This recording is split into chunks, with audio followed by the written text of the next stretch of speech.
All right, my friends. Leaders in New York and New Jersey defend shutdown for a blizzard that wasn't. I can't tell you the joy, the devilish joy I have.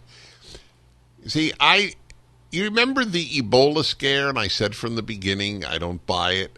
Every scare, it has turned out. The only scare that bothers me is human evil.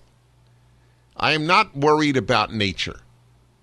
Nature was always rough, will always be rough. We will learn to control nature. We already have. I'm not worried about nature. I am not worried about global warming that will drown coastal cities all over planet Earth. I am worried about people who wish to behead, to cut off the heads of every single one of you listening. And it's classic. I do believe that the fear of real evil is what has people focus on infinitesimally smaller issues and panic and scream about them.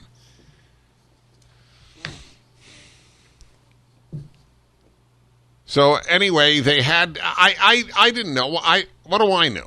I don't. Nobody knows. It's not a matter of I. No one knows when they hear weather reports. But I do know this.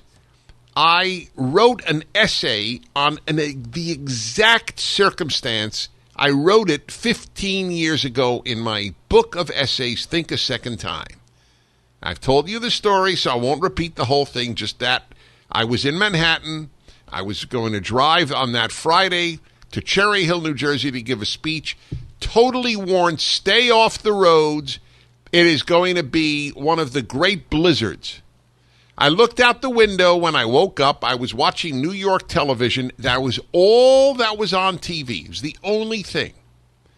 This is going to be one of the worst storms. Don't come into Manhattan. Don't leave unless there's an emergency in your life. I looked out the window, and there are flurries. And it's not sticking. So there's, of course, the real possibility it's going to get bad later. But they were saying it's already begun. The storm has begun. Since I know that they exaggerate for a living, people do it generally, and they do it in the media for a living, I looked out the window. It was zilch. It was just basically flurries.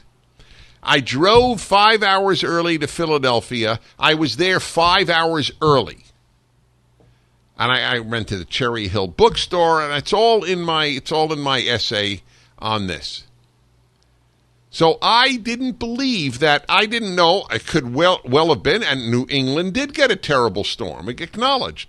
But New York was damaged terribly economically by the panic in the governor. So here's the headline in today's New York Times. Leaders in New York and New Jersey defend shutdown for a blizzard that wasn't. It was an unprecedented step. By the way, they closed the subway the first time in 110 years.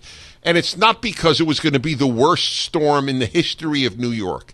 It is because we live in a different era, a cowardly era, a truly spoiled era where we can't handle any adversity. And yes, that's right. Here goes.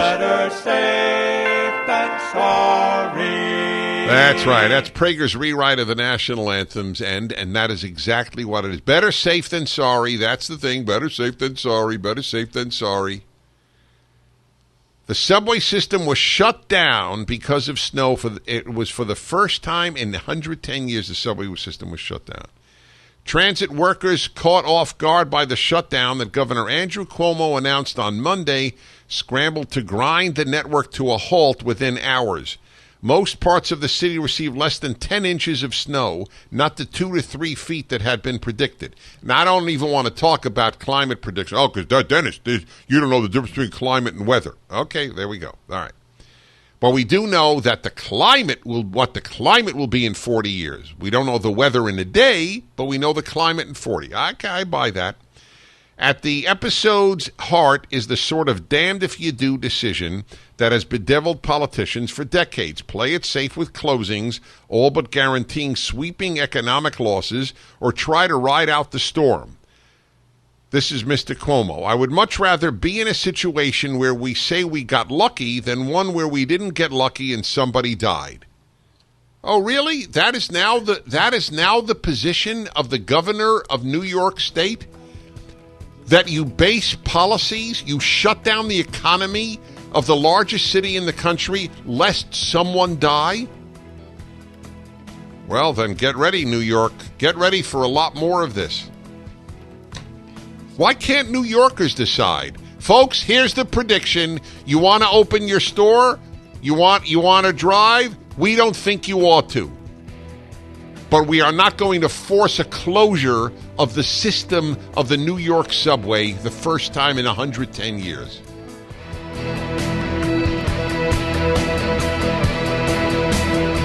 Now.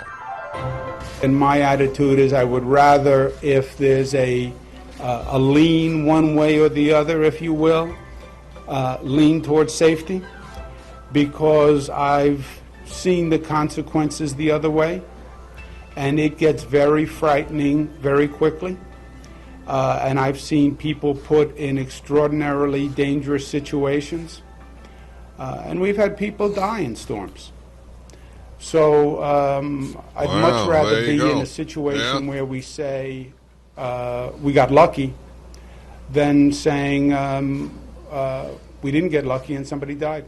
This is the feminization of the culture that is often described, and it is no knock on women, but it is a feminine way of looking at policy. Just like moms worry about kids taking risks, especially their boys taking risks more than dads tend to do. The generalization is accurate. This is the nanny state. This is, I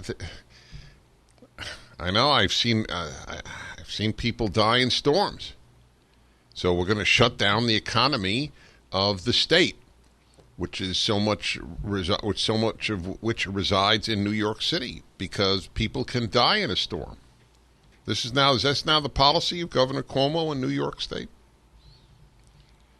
New York subway shut down. I lived in New York until I was 27 years old. I went through tremendous storms and blizzards. I made a living shoveling snow. Well, I wouldn't say I made a living. I shoveled snow for money. I can't say I made a living. I'm very, very careful about it. I don't want to exaggerate, but I did make money. I've seen terror. My schools were closed, but you were warned, just as I explained to you on that speech to Cherry Hill, New Jersey. We were warned. You should void the roads. This is the new America. Kids may fall off seesaws. Hey, I've seen kids fall off seesaws. We'll ban seesaws. Kids have fallen off monkey bars. We'll ban monkey bars. Kids' feelings are hurt in dodgeball. We'll ban dodgeball. We'll ban Ringalivio. We'll ban high scores on that are lopsided, lest the kids who lose feel bad. This is what I mean. This is the feminization of the culture. And one party represents it more than another, but it is pervaded the system. How about just telling people, following is dangerous, you're an adult, make your choice. That's what should have been done with tobacco. Okay, everybody, thank you for listening. I'm Dennis Prager.